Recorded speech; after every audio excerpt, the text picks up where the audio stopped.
Well, hi there, Internet. My name's Court, and you've got courtside seats for my review of the upcoming Netflix Outlaw King. Let's do it.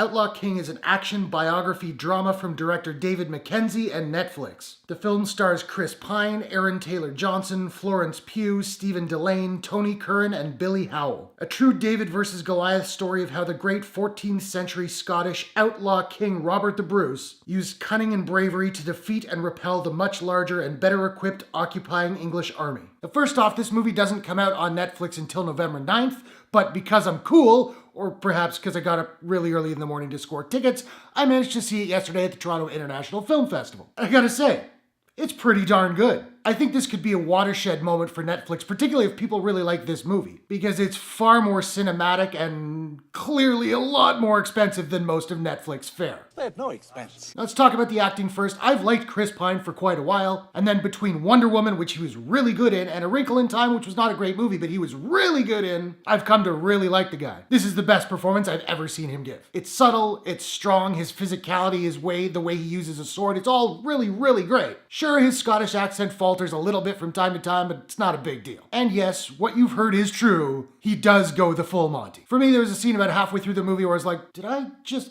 see? And then there's a scene later in the movie where I was like, yep, there it is. I don't know. I know some people are bothered by it. I didn't think it was really all that gratuitous. I dug Stephen Dillane as Edward I.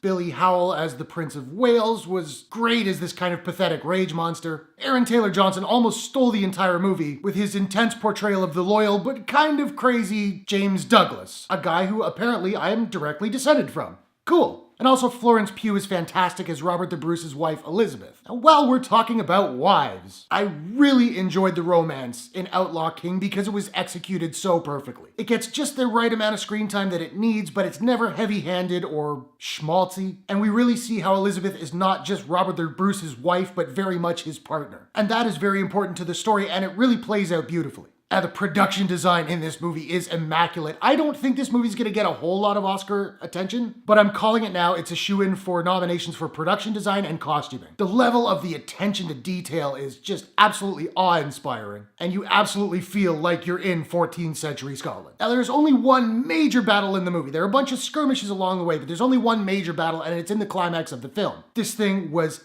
insane. It is up there with anything they've done on Game of Thrones. It's up there with Braveheart. Honestly, it's one of the best medieval battles I have ever seen on film. It's intense, it's gory, it's chaotic, it's concussive. The visual effects are absolutely stunning. Now, I often am known to go off about shaky cam and how directors overuse shaky cam and how it sucks. I do firmly believe that shaky cam can be a really good tactic to use in a film if you know how to use it and know when not to use it. I have to say, to the director, bravo, sir. This guy got it right. Most of the battle is shot with steady cam, so there is movement, but it's not shaky and insane. You can actually see what's going on. It's not super close cutting, but then there will be a moment where a guy, say, gets thrown from his horse. And in that quick shot, it goes shaky cam to show you the chaos of the moment. It was blended wonderfully. Now, clearly, I have a lot of good to say about this movie, but it is not perfect. Some of the dialogue is a little bit wooden, and some of it is downright cheesy. I will also say there is no moral gray area anywhere in this movie. Robert the Bruce only does good, only considers doing good. There's never a moment where he considers going the other way,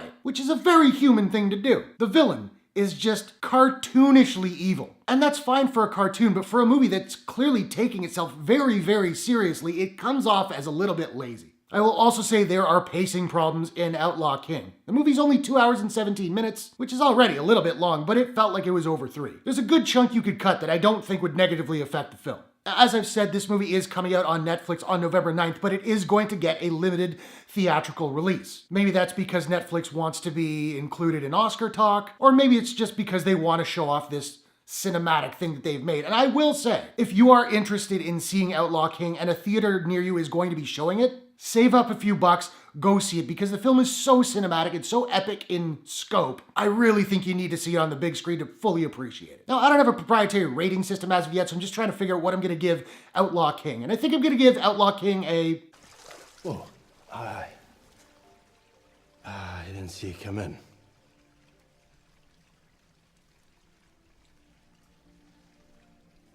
Would you say you're a Typical example of your sex.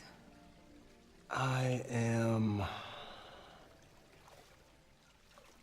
above average.